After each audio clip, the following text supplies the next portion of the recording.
ഈ പ്രഭാതത്തിലും ദൈവസന്നിധിയിൽ തിരുവചനത്തെ ധ്യാനിപ്പാൻ കർത്താവ് നമുക്ക് ഭാഗ്യം തന്നതിനായി ദൈവത്തെ സ്തുതിക്കുന്നു. പെന്തക്കോസ്റ്റ് മെസ്സഞ്ചർ യൂട്യൂബ് ചാനലിൽ കൂടെ പ്രഭാത സന്ദേശം കേൾക്കുന്ന എല്ലാ മാന്യ സഹോദരങ്ങളെയും ക്രിസ്തുയേശുവിൻ്റെ ധന്യനാമത്തിൽ വന്ദനം ചെയ്യുന്നു. ഇന്നത്തെ നമ്മുടെ ചിന്താ വചനം 48-ാം സങ്കീർത്തനത്തിൽ നിന്നാണ്. അത് നമ്മുടെ ജീവിതത്തിൽ വലിയ സന്തോഷം കൊണ്ടുവരുന്ന ഒരു സങ്കീർത്തനമാണ്.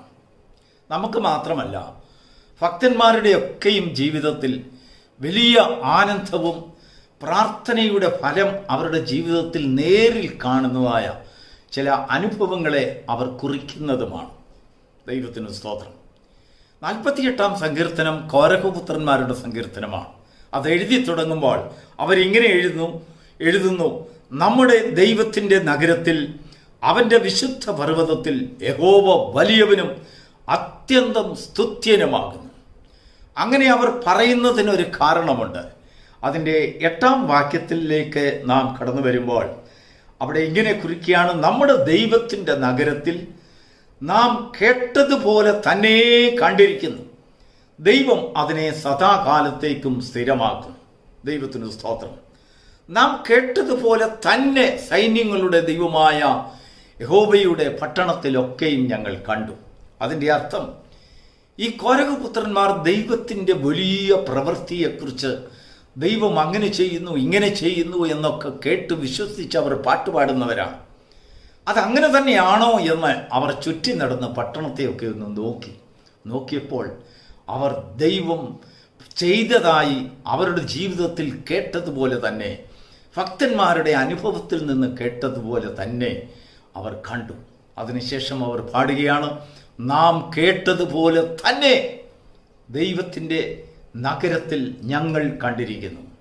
അവൻ സദാകാലത്തേക്കും അതിനെ ഉറപ്പിക്കുന്നു. ദൈവത്തിന് സ്തോത്രം.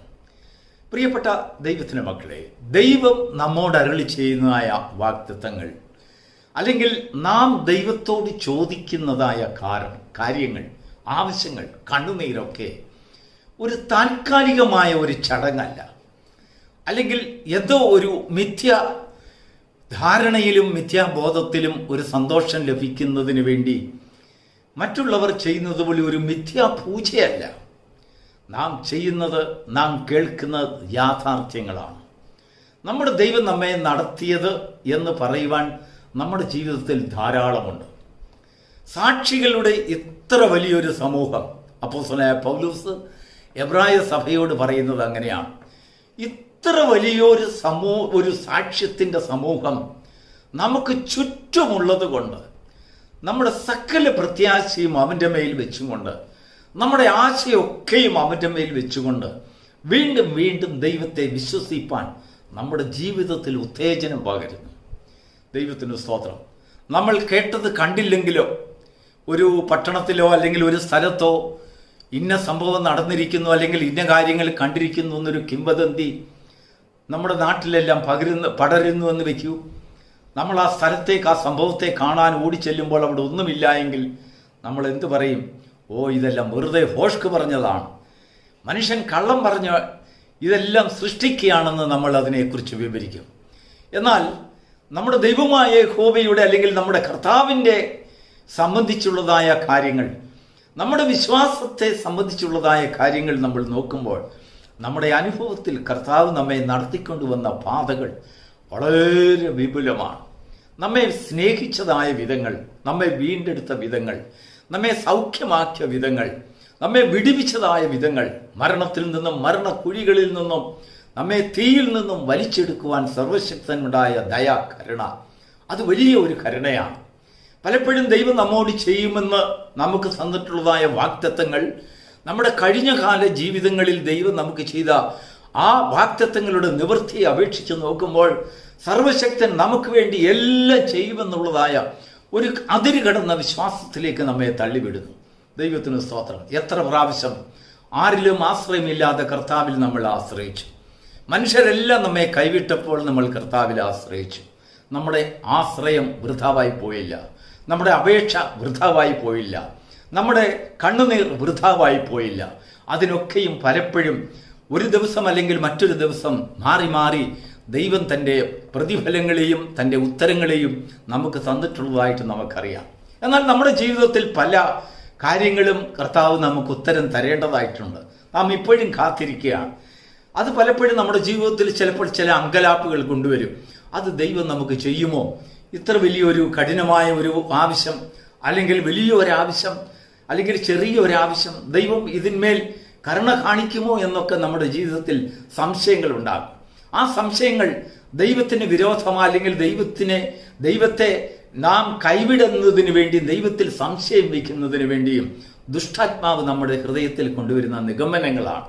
എന്നാൽ വിശ്വാസത്തിന്റെ പകുതിയിലേക്ക് നോക്കുമ്പോൾ അപ്പോസ്തലനായ പൗലോസ് നമ്മെ പറഞ്ഞ് പഠിപ്പിക്കുന്നത്, തിരുവചനം പഠിപ്പിക്കുന്നത്, നമ്മുടെ അനുഭവങ്ങൾ നമ്മെ പഠിപ്പിക്കുന്നത്, വിശ്വാസം എന്നതോ ആശിക്കുന്നതിൻ്റെ ഉറപ്പും കാണാത്ത കാര്യങ്ങളുടെ നിശ്ചയവുമാകുന്നു. അങ്ങനെ നിശ്ചയത്തോടുകൂടി ഓടുന്നതായ ഒരു മനുഷ്യൻ, അവൻ്റെ കണ്ണിൽ ദൈവം പറഞ്ഞതായ കാര്യങ്ങളൊക്കെയും സത്യമാണെന്ന് അവൻ്റെ ജീവിതത്തിൽ തെളിയിക്കത്തക്കവണ്ണം വലിയ അനുഭവ സമ്പത്ത് അവൻ്റെ ജീവിതത്തിൽ കൊണ്ടുവരും. ദൈവത്തിന് സ്തോത്രം. അങ്ങനെയാണ് കർത്താവ് ജനങ്ങൾ പിതാക്കന്മാരെ വഴി നടത്തിയത്.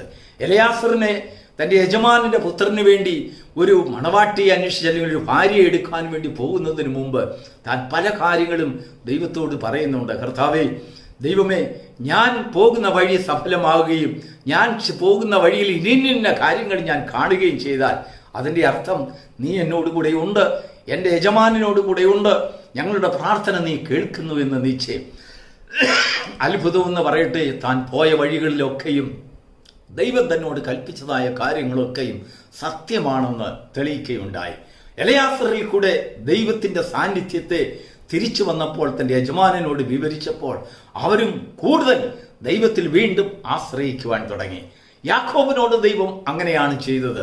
നീ പോകുന്നിടത്തൊക്കെയും ഞാൻ നിന്നോട് കൂടെ ഇരിക്കുമെന്ന് പറഞ്ഞപ്പോൾ കർത്താവ് അങ്ങനെ തന്നെ ചെയ്തു. അവൻ യാബോക്ക് നദിയുടെ തീരത്തായിരുന്നപ്പോൾ, തൻ്റെ ലാബാന്റെ ആടുകളെ നോക്കിക്കൊണ്ടിരുന്നപ്പോൾ, തൻ്റെ കുടുംബത്തോടുകൂടി ആയിരുന്നപ്പോൾ, തൻ്റെ സഹോദരൻ്റെ അടുത്ത് താൻ ഒരു വലിയ പ്രതിസന്ധിയുടെ ഘട്ടത്തിലായിരുന്നപ്പോഴുമൊക്കെയും പല പ്രാവശ്യങ്ങളും ക്ഷാമങ്ങളും പ്രയാസങ്ങളും ദുരിതങ്ങളും കഷ്ടങ്ങളും കണ്ണുനീരും പുത്രനഷ്ടവും ഒക്കെ പലപ്പോഴും നേരിട്ട് നെടുവീർപ്പെട്ടതായ സമയത്തൊക്കെയും യാക്കോബിനെ ദൈവം ആശ്വസിപ്പിച്ചു. യോസേഫിന്റെ ചരിത്രത്തിൽ നിന്ന് നോക്കിയിരുന്നാൽ ദൈവം അവനോട് പടിപടിയായിട്ട് ഇനിയും അടുത്ത ദിവസം നിനക്ക് എന്താണ് സംഭവിക്കാൻ പോകുന്നത്, എങ്ങനെയാണ് ഞാൻ നിന്നെ നടത്താൻ പോകുന്നതെന്ന് യോസേഫിനോട് ദൈവം വ്യക്തമായി സംസാരിച്ചു. ദൈവം സംസാരിച്ചതൊന്നും വൃഥാവായിരുന്നില്ല. നമ്മുടെ ജീവിതത്തിലും അങ്ങനെയാണ്. എത്ര സമയങ്ങളിലൊക്കെ മനുഷ്യരോട് വിവരിക്കാൻ കഴിയാത്ത രീതിയിൽ ദൈവം നമ്മെ അത്ഭുതകരമായ വഴികളിൽ കൂടെ നടത്തി. നമ്മോട് ദൈവം സംസാരിച്ചതൊന്നും നമ്മുടെ സഹോദരങ്ങളോട് സംസാരിച്ചില്ല, നമ്മുടെ മാതാപിതാക്കളോട് സംസാരിച്ചില്ല, നമ്മുടെ ഭാര്യയോട് സംസാരിച്ചില്ല, ഭർത്താവിനോട് സംസാരിച്ചില്ല, കുഞ്ഞുങ്ങളോട് സംസാരിച്ചില്ല. നമ്മെ ഏകമായി വിളിച്ചുകൊണ്ടുവന്ന് കർത്താവ് അതൊക്കെയും സംസാരിച്ചിട്ടുണ്ട്. അബ്രഹാമിനെ തനിയെ ദൈവം വിളിച്ചുകൊണ്ടുപോയി അബ്രഹാമിനോട് ചില വാഗ്ദത്തങ്ങൾ കൊടുത്തു. എന്നാൽ ചില വാഗ്ദത്തങ്ങൾ തൻ്റെ ഭാര്യ സാറായും കൂടെ കേൾക്കത്തക്ക രീതിയിൽ ദൈവം സംസാരിച്ചിട്ടുണ്ട്. ദൈവത്തിന് സ്തോത്രം. ചിലതൊക്കെയും നമ്മെ വശീകരിച്ച് അങ്ങ് മരുഭൂമിയിൽ കൊണ്ടുപോയി നമ്മുടെ തെറ്റുകളെ നമുക്ക് വെളിപ്പെടുത്തി നമുക്കതിന് ശേഷം നാം ചോദിച്ചതും ചോദിക്കാത്തതുമായ അനേക മുന്തിരിത്തോട്ടങ്ങളെ നമുക്ക് തന്ന് ദൈവം നമ്മെ അനുഗ്രഹിച്ചിട്ടുള്ളതായ സമയങ്ങളുണ്ട്. ഇനിയും പല വാഗ്ദത്തങ്ങൾ നമ്മുടെ മുൻപിലുണ്ട്. നമ്മൾ എത്ര കാര്യങ്ങൾക്ക് വേണ്ടിയാണ് ദൈവസന്നിധിയിൽ പ്രാർത്ഥിച്ചുകൊണ്ടിരിക്കുന്നത് അറിയാമോ?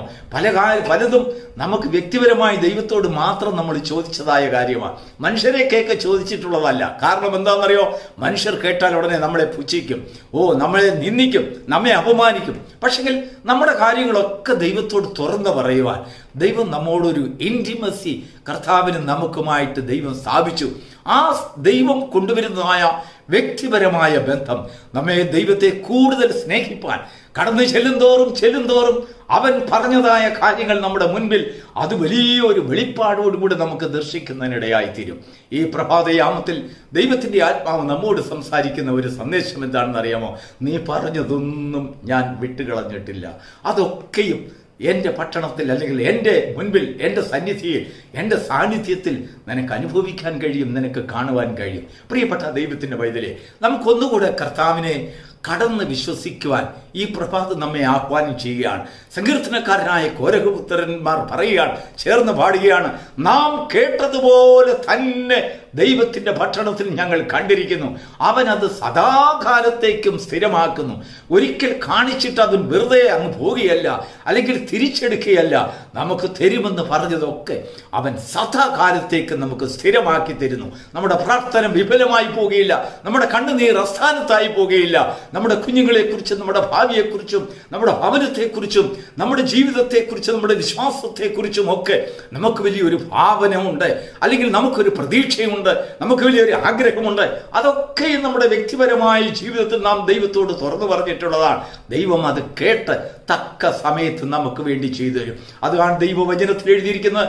അതുകൊണ്ട് തക്ക സമയത്ത് കരുണ ലഭിപ്പാനും അവൻ തക്ക സമയത്ത് നമ്മെ ഉയർത്തുവാനും അവൻ്റെ കൃപ ലഭിക്കുന്നതിനുമായി അവൻ്റെ കൃപാസനത്തോട് അടുത്ത് വരുവാൻ ദൈവം നമ്മെ ഈ പ്രഭാതത്തിൽ ദൈവത്തിൻ്റെ ആത്മാവ് നമ്മെ ആഹ്വാനം ചെയ്യുകയാണ്. ദൈവത്തെ വിശ്വസിച്ചതിൽ ഒരു പടിയൂടെ നമുക്ക് മുൻപോട്ട് കടന്ന് വിശ്വസിക്കാം. അവൻ നമ്മുടെ പ്രശ്നങ്ങളെ എല്ലാം ഭാരം വെച്ചിട്ടുണ്ട്. നമ്മുടെ ജീവിതത്തെ എല്ലാം കർത്താവിന് അറിയാം. നാം ചോദിക്കുന്നതിലും വിചാരിക്കുന്നതിലും അപ്പുറമായി കർത്താവ് നമുക്ക് വേണ്ടി കരുതുന്നതാണ്. നമ്മുടെ ബലഹീനതകളെ കർത്താവ് അറിയുന്നു, നമ്മുടെ വേദനകളെ കർത്താവ് അറിയുന്നു. ചില വേദനകൾ ദൈവത്തോട് നമുക്ക് മനുഷ്യരോട് പറയാനൊക്കാത്ത വേദനകൾ നമുക്കുണ്ട്. കണ്ണുനീരുണ്ട്, പ്രയാസമുണ്ട്, ഏകാന്തതയുണ്ട്. എന്ത് ചെയ്യണമെന്ന് അറിയാൻ വയ്യാതെ നാം ഭാരപ്പെടുന്ന ചില സമയങ്ങളുണ്ട്. ആ സമയത്തൊക്കെയും കർത്താവ് അടുത്ത് വന്ന് ദൈവത്തിൻ്റെ ആത്മാവ് നമ്മെ ധൈര്യപ്പെടുത്തുന്നു, നമ്മെ സൗഖ്യമാക്കുന്നു. ഞാൻ സൗഖ്യമാക്കുന്ന യഹോവയാണെന്ന് അവൻ പറഞ്ഞു. ആ പറഞ്ഞത് മാത്രമല്ല, അവൻ സൗഖ്യമാക്കുകയും കൂടെ ചെയ്തിട്ടുള്ള അനുഭവം നമ്മുടെ ജീവിതത്തിലുള്ളതിനാൽ, നമുക്ക് ശാന്തത തന്നിട്ടുള്ളതായ അനേക അനുഭവങ്ങൾ നമുക്കുള്ളതിനാൽ, നാം പാർക്കേണ്ടതിന് വിശാലമായ ഒരു സ്ഥലത്തേക്ക് ദൈവം നമ്മെ കൊണ്ടുവന്നിട്ടുള്ള അനുഭവം നമുക്കുള്ളതിനാൽ, ഇനിയും ഒരു അല്പം കൂടെ അടുത്ത് കർത്താവിനോട് ഇടപെടുവാൻ ദൈവം നമുക്ക് ഈ പ്രഭാതത്തിൽ ബലം തരട്ടെ, കൃപ തരട്ടെ. ഈ നാളുകളിൽ നമുക്ക് അങ്ങനെയുള്ള ഒരു കൃപയാണ് വേണ്ടത്. നാം കേൾക്കുന്ന കാര്യങ്ങളൊക്കെയും അല്ലെങ്കിൽ നാം വിചാരിക്കുന്നതൊക്കെയും ദൈവത്തിൻ്റെ സന്നിധിയിൽ നമ്മെ ഒന്നുകൂടെ അടുപ്പിക്കുന്ന, അല്ലെങ്കിൽ യാഥാർത്ഥ്യങ്ങളിലേക്ക് നമ്മെ വീണ്ടും അടുപ്പിച്ചു കൊണ്ടുവരുന്ന വാർത്തകളായിരിക്കണം.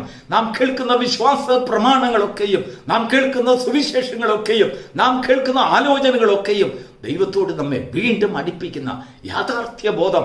ദൈവമുണ്ട്, ദൈവം നമ്മൾ പറഞ്ഞതുപോലെ ചെയ്യും, നാം കേട്ടതുപോലെ ദൈവത്തിൻ്റെ ഭക്ഷണത്തിൽ ദൈവം ചെയ്യുന്നു, ദൈവം അങ്ങനെ ചെയ്യുന്നവനാണ്. നമ്മുടെ വിശ്വാസത്തിൻ്റെ ആ ദൃഢത, നിശ്ചയം പൂണ്ടവരായി ഈ നാളുകളിൽ ദൈവത്തോട് അടുത്ത് ജീവിക്കുവാൻ, ദൈവത്തെ കൂടുതൽ വിശ്വസിപ്പാൻ തക്കവണ്ണം, ദൈവത്തിൽ പ്രത്യാശ വയ്ക്കുവാൻ നമുക്ക് ദൈവം സഹായിക്കുമാറാകട്ടെ.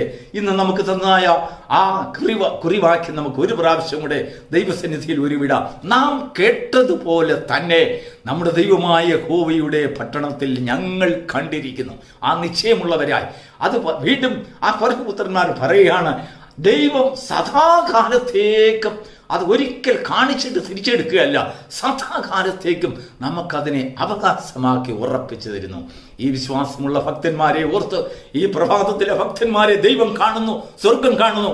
അങ്ങനെയുള്ളവർക്ക് ആ വിശ്വാസത്താൽ അവരുടെ അപേക്ഷകളൊക്കെയും അവരുടെ ആഗ്രഹങ്ങളൊക്കെയും ദൈവത്തിൽ കാണുവാൻ തക്കവണ്ണം, പ്രത്യാശിക്കുവാൻ തക്കവണ്ണം, ദൈവത്തിൽ കൂടുതൽ അടുത്ത് ചെന്ന് ദൈവത്തോട് കൂടെ അടുത്ത് ജീവിക്കുന്ന ഒരു അനുഭവം, ദൈവത്തോട് കൂടെ നടക്കുന്ന ഒരു അനുഭവം ഈ പ്രഭാതത്തിൽ നമുക്കും നമ്മുടെ തലമുറകൾക്കും തരുമാറാകട്ടെ. God bless you.